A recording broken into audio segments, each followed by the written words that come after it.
Bonjour mes frères et sœurs, et nous allons entamer ce matin le chapitre 13 de l'Évangile de Marc. Notre bon Père du ciel, notre texte ce matin a poussé les disciples à regarder vers l'avenir.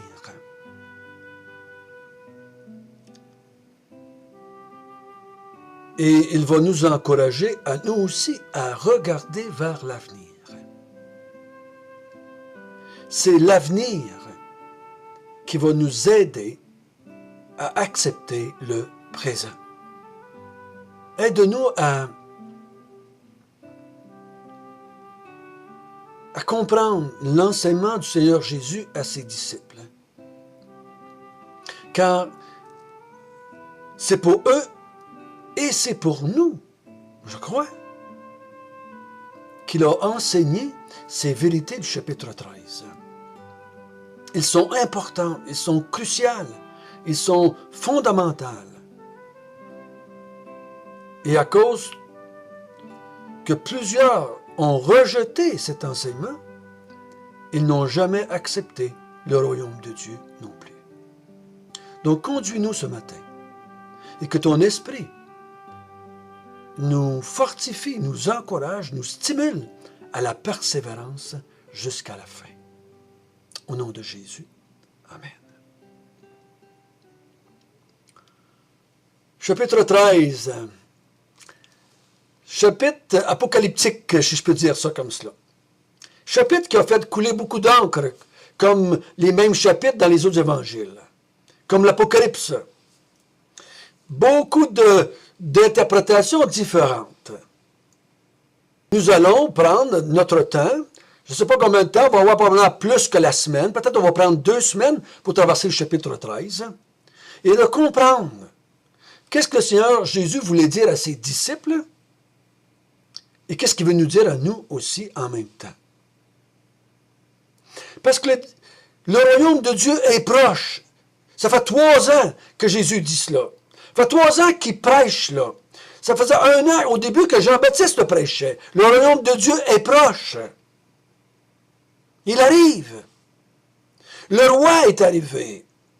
Et l'appel qui a retenti en Israël pendant 3 ans, repentez-vous et croyez à la bonne nouvelle. La bonne nouvelle, c'est le royaume de Dieu arrive. Le roi arrive. Le Messie est là. Le royaume de Dieu va être établi. Croyez à la bonne nouvelle. Mais pendant 3 ans, on les a vus se débattre avec cela.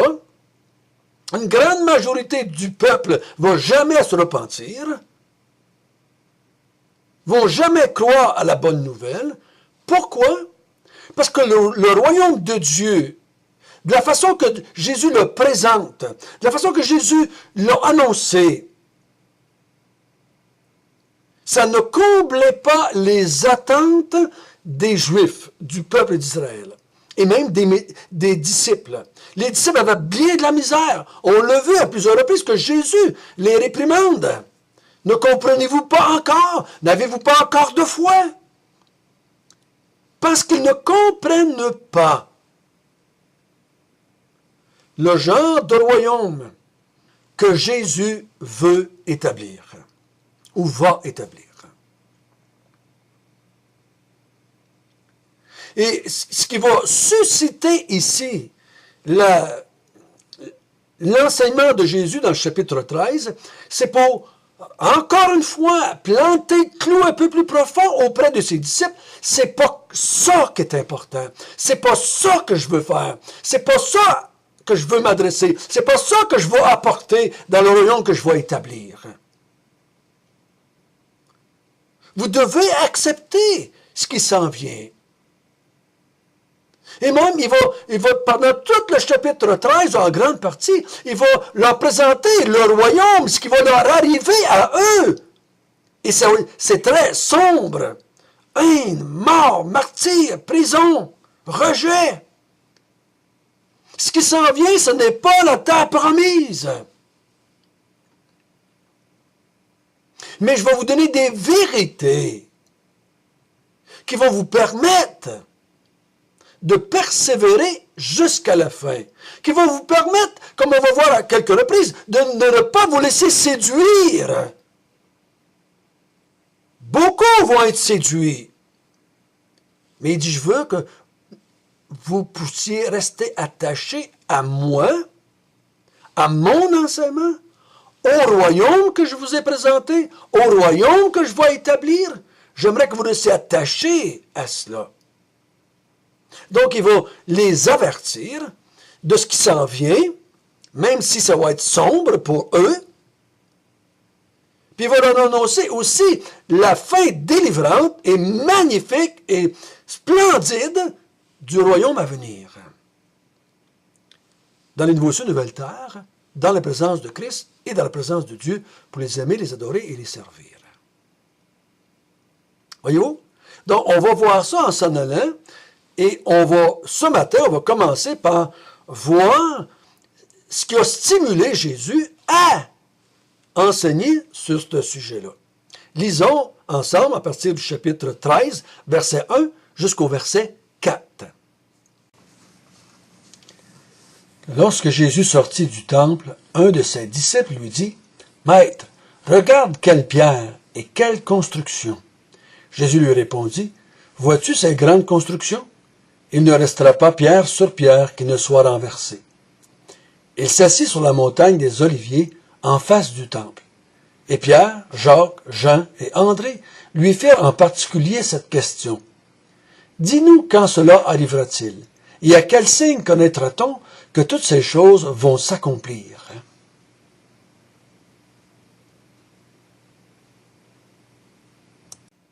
Donc, c'est ce moment qui enclenche l'enseignement du chapitre 13. Vous avez s'en souvenez, lundi, mardi, mercredi, Jésus est dans le temple. Et il sort du temple. Maintenant, verset 1, lorsque Jésus sortit du temple. C'est toute une bâtisse en Israël. J'ai eu le privilège d'y aller. Je n'ai pas vu le temple parce qu'il avait été démoli, mais j'ai vu l'emplacement et la grandeur que ça avait. C'était immense. C'était l'édifice majeur avec les environnements qui étaient le centre du pays. On dit que c'était une merveille du monde. Avec tout cet or et ces pierres gigantesques, et ces bois de cèdre, c'était magnifique. Ce que j'ai vu en photo, bien entendu, parce qu'il n'est plus là. Donc, pendant qu'il sort du temple, un des disciples lui dit, « Maître, wow, as-tu vu, Seigneur? Regarde quelle pierre! C'est immense, les pierres! Quelle pierre et quelle construction! Ça m'a pris 40 ans à le bâtir. C'était immense. Et tout ce qui entourait les autres édifices alentour, c'était beau, c'était grand, c'était immense, c'était merveilleux. Et le disciple est émerveillé de la grandeur du temple, de la beauté du temple. Je ne sais pas. S'il se disait, Maître, bientôt, mais tu vas établir le royaume, tout cela, là, ça va être ta place. Ça va être à toi, tu vas établir le royaume. Tu vas mettre en place le royaume. Est-ce qu'il se voyait lui-même, un peu comme Jean, comme Jacques, assis à la droite, à la gauche? Je n'ai pas de misère à penser cela, parce que c'est ça que je vois pendant tout l'évangile de Marc. L'approche que les disciples ont, c'est une approche qui n'est pas comme celle de Jésus. Donc, je ne suis pas surpris qu'elle s'est pensée à l'esprit. Lui, Jésus, le Messie, le futur roi, qui a été couronné lundi par le peuple, qui a chassé les vendeurs du temple. Quel temple ça va être, Seigneur? Quelle place ça va être pour nous autres et pour toi? En tout cas, c'est ce que je pense. Mais Jésus va répondre. Jésus, au verset 2, dit, « vois-tu toute cette grande construction? Il les met au pluriel. Mais au pluriel, est-ce qu'il parle du temple avec tout ce qui entourait les choses, le temple d'Hérode alentour? Est-ce qu'il voit tout cela? Peut-être. Mais il dit, vois-tu toutes ces grandes constructions? Il ne restera pas pierre sur pierre qui ne soit renversée. Mais ça voit la face du disciple. Hein? Qu'est-ce que tu dis là? De quoi est-ce que tu parles? Tout ça va être détruit. Il n'y aura pas pierre sur pierre qui va rester de ces grandes constructions. Et il continue à descendre vers la vallée de Cédron, et il remonte l'autre côté, et il va s'assire carrément devant le temple, et toutes ces grosses bâtisses-là, cette grande construction-là, il s'assit droit devant. Pierre, Jacques, Jean, André, vient s'asseoir pas trop loin pour lui poser une question. Donc, un disciple a parlé de ça avec Jésus, et là maintenant, ils sont 4. Est-ce que le disciple, ça ne me surprendrait pas? En tout cas, moi j'aurais fait cela. Tu as parlé à l'autre, hey, Jésus vient de dire que tout ça, toutes ces belles grosses constructions-là, ça va être détruit. Il ne restera pas pierre sur pierre. Ça va être anéanti, ça va être toute défaite. Puis ils en parlent entre eux autres, en montant de la montagne des Oliviers. Et là, ils se sont stimulés, énervés, encouragés à dire, ben, on va lui poser la question. Quand, puis comment ça va arriver, ces choses-là? Et c'est ce qu'ils font au verset 4. Dis-nous quand cela arrivera-t-il? À quel signe connaîtra-t-on que toutes ces choses vont s'accomplir? Donc, dis-nous quand ça va arriver. Et dis-nous à quel signe on va voir venir cela. Comment est-ce qu'on va voir ces choses-là arriver? Et c'est ce que Seigneur Jésus va répondre à partir du verset 5. Il va commencer à leur donner des signes précurseurs, avant-coureurs de ces choses-là. Et les signes qu'il va donner, et les enseignements qu'il va donner, m'amènent à croire que dans la tête de Jésus, il ne parle pas seulement que du temple. Le temple en fait partie, bien entendu. Il va être détruit en l'an 70. Beaucoup de théologiens disent que c'est de cela que Jésus va parler d'une façon majoritaire dans le texte, en grande partie. Il va parler de la destruction de Jérusalem. Et je crois que oui. Oui, ça fait partie de cela. Mais je crois qu'à cause du restant de l'instruction qu'il va donner, ça va plus loin que ça. C'est pour ça que j'ai intitulé le message « Un royaume sans palais, un royaume sans temple ». Il dit, le royaume que je viens établir, que je vais mettre en place, n'a pas besoin de ces belles constructions-là. Je n'ai pas besoin d'un temple, comme le dit à la Samaritaine. Le jour vient, ce ne sera ni à Chorazim, ni à Morija, en Jérusalem, qu'on va adorer, parce qu'on va adorer en esprit et en vérité. Donc, toutes ces choses-là, j'en ai pas besoin. Et le royaume que je vais ultimement installer dans les nouveaux cieux, nouvelles terres, je n'ai pas besoin de cela. Tout cela va disparaître. Et je crois qu'il va plus loin. Je crois qu'il est en train de dire à toute l'Église, dans toutes les générations, dans tous les temps, parce qu'on va voir tout ce qu'il va dire à ses disciples. Les disciples l'ont vécu. Mais les disciples de tous les temps vont le vivre aussi. Ce n'est pas quelque chose de particulier à ces disciples-là.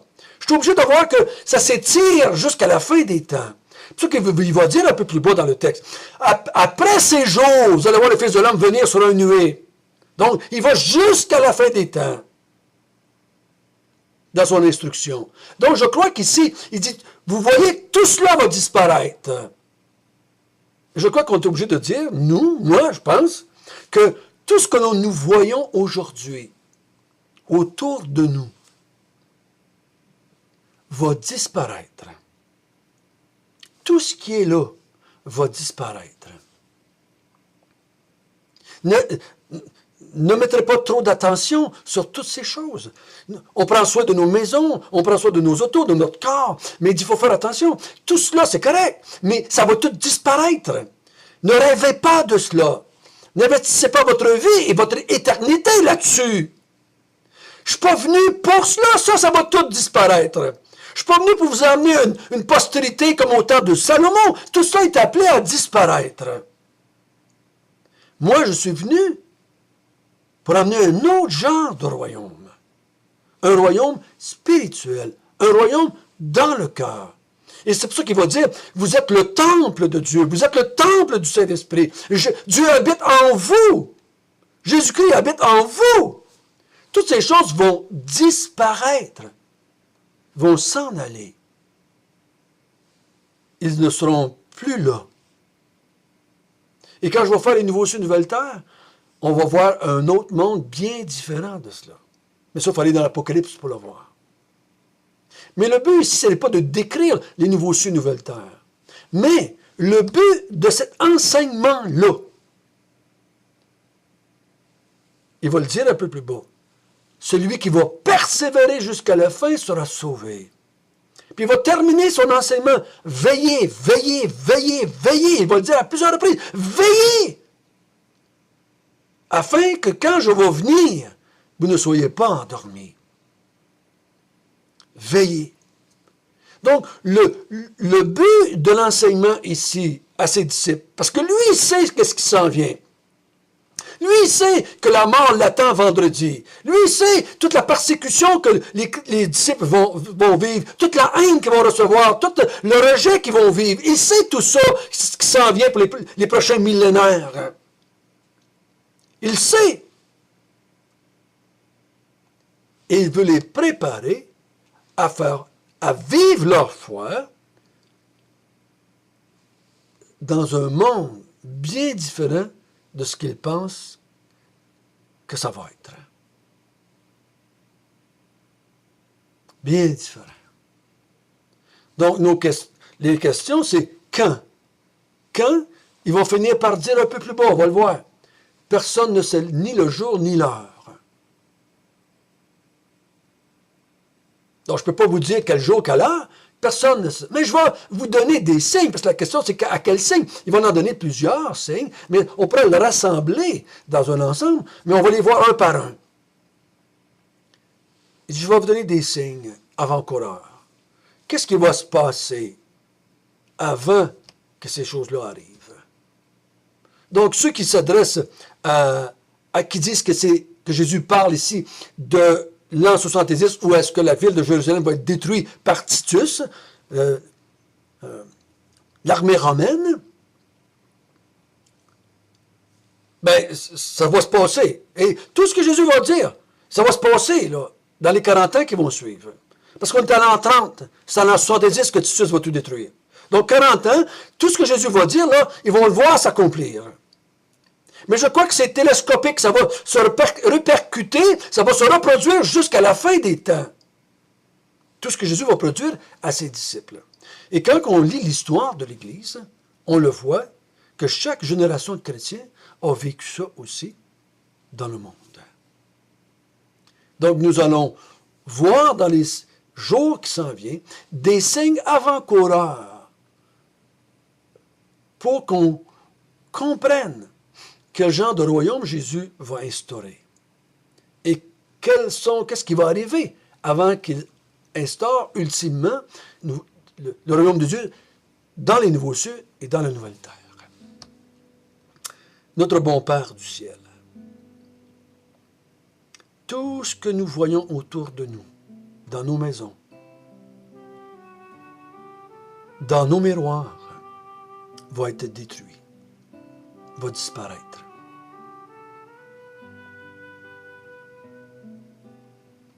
Je suis plus affecté par ma disparition que par la disparition de mon auto. Mais pourtant, ça va arriver.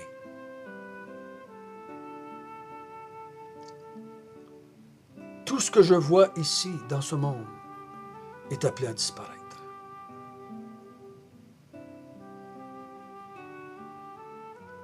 Et le monde dans lequel tu nous as placés est en opposition à toi. Le royaume de Dieu mis en place va être confronté continuellement par le royaume du diable, par le royaume des ténèbres, par le royaume de Satan. Donc, Seigneur, aide-nous à bien comprendre l'enseignement du Seigneur Jésus-Christ. Parce que tu vas nous donner, à travers cet enseignement, des vérités qui vont nous amener à persévérer jusqu'à la fin. Amen.